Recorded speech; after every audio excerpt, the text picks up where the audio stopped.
Twinkle, twinkle, Enola gay, dreams of future you took away.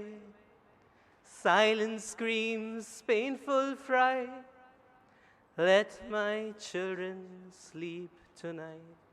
It takes one madman to start the most fatal war the world has experienced.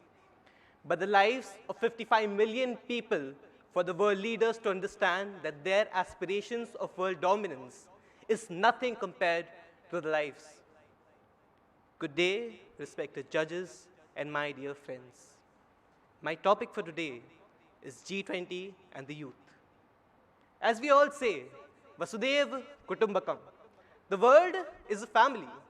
We can never fully talk about the world without mentioning the future of the world, the youth. Let us begin. I divide the topic into two parts, G20 and the youth. Let's talk about G20 first. We have two bigger organizations on the international level, the United Nations and the World Health Organization. My dear friends, a small question, give me a nod or say a no. What have they done to ensure the trust of every member nation? Has the World Health Organization managed to rise above the influence of China and spoken clearly about the mismanagement of the COVID-19 policies? What has the United Nations done to make sure that the distractions between NATO and Russia are stabilized? That has resulted in the invasion of Ukraine. My dear friends, let's just tear away those textbook statistics, Googled quotes that we all can find from newly things like ChatGPT. Let me tell you what the youth thinks. There are two parts on this. What G20 can do for the youth and what the youth can do for G20. Currently, there are two plans in action that are highly beneficial for the youth.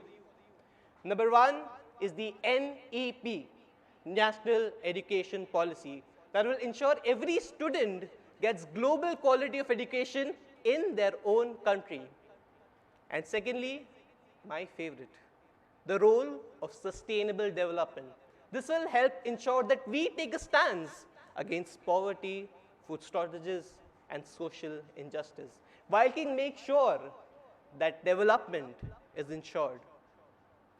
Ladies and gentlemen, false promises are easily made. No one will remember the promises made today when 2040 comes by.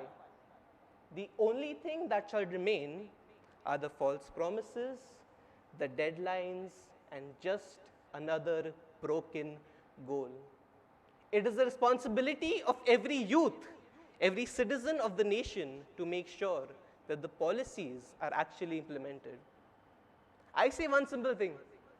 One person with a single solution is better than 10 people shouting about 100 problems. One single solution would be, ask not the government what it plans to do. Ask them what are the steps they will be taking to achieve that plan. My dear friends, it is our responsibilities to make every single policy, not every single policy, one policy that is discussed here into reality.